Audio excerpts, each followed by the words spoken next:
Think about what it is that you want. Who do you want to service?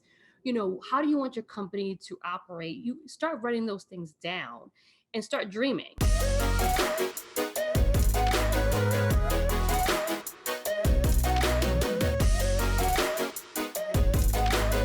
Thank you for taking us through your journey like that, but thank you for mentioning that you wouldn't necessarily have ever considered yourself being an entrepreneur, because I think that concept is scary to people. Like, oh my Absolutely. gosh, what, go out and like, I don't see myself doing that. But you, just like you mentioned, you didn't necessarily see yourself starting your own business, but you did. You just received an incredible award. You have been recognized by your peers, which I think is, the way that really, where, when you've kind of, I don't want to say made it, but, really like, Right. You feel good. you feel good. Yeah. Because people are recognizing you for the work that you've done. And so for any new planners out there, or even people who maybe were in your shoes, doing hotel sales or working in a certain department like that, you may have this inside of you and you don't even know it. You don't, because you're taking all those, and I tell this to my coaching clients, I'm like, don't discount your job. So like if you're doing for my people out there who are doing a side hustle, like their passion is your side hustle, like your photography, videography, planners, cake bakers, whatever, and you have a full-time job, look at them as your investors, number one. So you don't have to worry about who's paying your bills and how to pay your bills as you're building your business, right? Unlike few of us who just got thrust into being entrepreneurs, and then you have to figure things out as you go. Give yourself that time and credit, but also you're going to take a bunch of nuggets and a bunch of lessons from your current job and all the jobs you had before you. Like there's a group of us here, they've all had corporate jobs, other planners and industry people. And we have these conversations, like having a corporate job or having that corporate background early on in our careers has taught us how to service our clients better, how to have the drive to become better CEOs and all that stuff. Because there's things that you learn. You learn the good, the bad, and the ugly from every boss you've ever had. Mm-hmm. Like you have some bosses, you're like, I am never going to be like that person.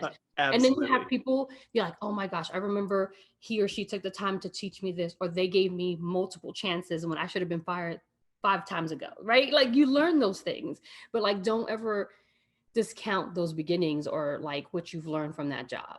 So quickly on that, if someone's listening to this right now and maybe they are in a corporate position at a hotel or anything, even a planning, maybe they're planning for someone else and they have this idea that they want to go start their own thing and their side hustle, what advice would you give them to kind of get the most out of the current position that they have to set them up for success later? How I think I've looked at it is, like I said a few seconds ago, like looking at the good, the bad, and the ugly. Because we've all had it. We're like, it's like when I grow up, I'm not going to do that to my kids, right? Like you think it, like when your parents get ready to do something for you, when your parents say something to you, like, I'm never doing that, and then you become a parent, you're like, I see why they did that, But it's the same thing in your current position. Like, how would you do things better if you were in that position, or having your own company, and what would you take with you that's a good thing?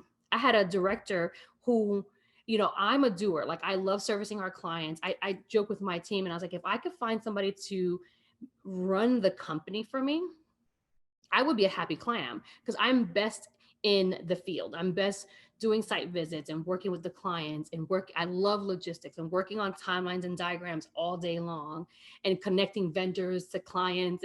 That's what I love that, right? And connecting my clients to people that they need and my coaching clients and everything. But the company is my company.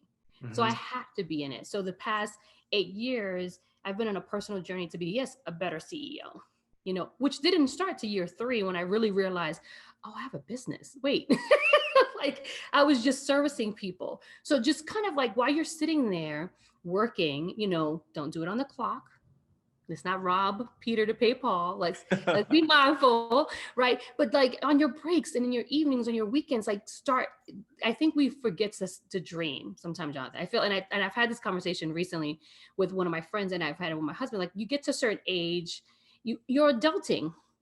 Like we're out here adulting. Like you get married, that's the first major adulting thing you do, right? Not even graduating college and getting your first job. Like I feel like you buy a house or you get married, you're like, ooh, I'm really adulting. I got to mow the lawn on Saturday. I'm really adulting. or I'm at Home Depot Memorial Day weekend instead at the lake. I'm Yeah, adulting. that's for sure. That if you're at Home Depot, I'm a more, yeah, for looking for a sale, then On you Labor know Day it's weekend, over. like and it's packed. If you ever been to Home Depot on Labor Day weekend or Memorial Day weekend, or any of those 4th of July weekend either, like that place is packed because you have a extended day. But kind of like think about what it is that you want. Who do you want to service? How do you want your company to operate? You start writing those things down and start dreaming, and then get yourself some, find a coach, find a mentor, start networking, find somebody in your area, vendors in your area that you trust. Specifically Say, to fall hey, by. I really want to do this. I really want to do this, or I'm thinking about doing this. What do you think? Now, we'll say this: be prepared for people to that you're going to have two kind of people when you say, hey, I'm really thinking about leaving my hotel job and starting my whatever company it is. You're going to have some people that are like, yes, you're going to be great at it. Oh my gosh, what do you need? Who do I connect you? Are you ready to go? Do you want some, do you want to do some side work? And then you have some people that are like, oh, I don't think that's a good idea.